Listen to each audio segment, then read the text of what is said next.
Hello दोस्तों, स्वागत है आपका मेरे चैनल पे। और आज हम बात करने वाले हैं AIMIM और घोषणा पत्र यानी कि मैनिफेस्टो की।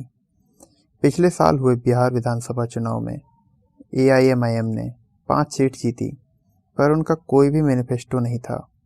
और आज हम बात उसी की करेंगे कि आखिर बिना किसी मैनिफेस्टो के आखिर AIMIM बिहार में 5 सीट्स कैसे जीत गई, जबकि इससे पहले उसका बिहार में कोई भी अस्तित्व नहीं था।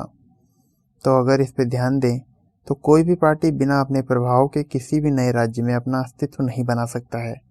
उदाहरण के लिए अगर बीजेपी की बात करें तो बीजेपी लोकसभा चुनाव में अपने झंडे पहले ही गाड़ चुकी है और नरेंद्र मोदी के कारण बीजेपी दूसरे राज्यों में भी अपना प्रभाव छोड़ती है और इसलिए बीजेपी नए राज्यों में भी सीट जीतती है। जैसे कि बंगाल चुनाव में भी बीजेपी का असर साफ साफ देखा जा सकता है। और बिहार की बात करें तो बिहार में भी मोदी के कारण ही बहुत ज़्यादा सीट्स बीजेपी को मिली थी।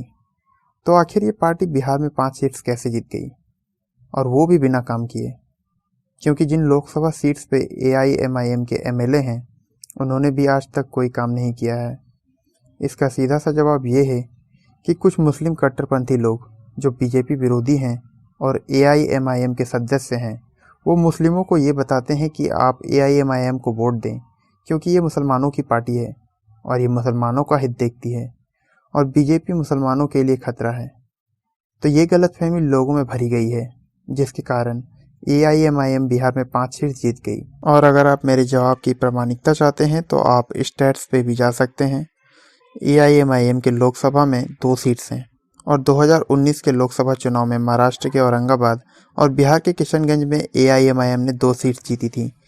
इनके अलावा विधानसभा में इनकी 7 सीट्स हैं और ये सभी इलाके जिन सीट्स पे AIMIM जीती है वो सारे ही इलाके मुस्लिम बहुलता वाले हैं।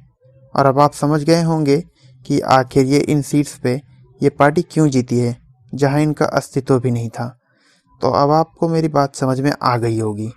और भी आप स्क्रीन पे देख सकते हैं कि किस प्रकार के ये इलाके हैं और यहाँ पे इनकी जनसंख्या किस प्रकार की है। तो दोस्तों, अब आपको ये बात समझ में आ गई होगी कि AIMIM आखिर किस रणनीति पे चलती है और इनकी सोच क्या है। तो सीधी सी बात तो यही है कि ये ना तो विकास चाहते हैं और ना ही ये देश में शांति चाहते हैं, क्योंकि दिल्ली दंगों में भी NRC और CAA के खिलाफ इन्होंने जमकर विरोध किया।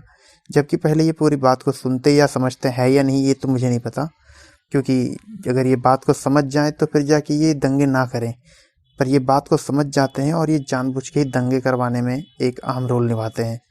और सीधी सीधी बात है कि ये पार्टी सांप्रदायिकता को बढ़ावा देती है। तो दोस्तों, अगर आपको मेरी बातें सच्ची लगी हों और सही लगी हों तो आप इस वीडियो को लाइक करें और इस वीडियो को जितना ज़्यादा से ज़्यादा हो सके शेयर करें।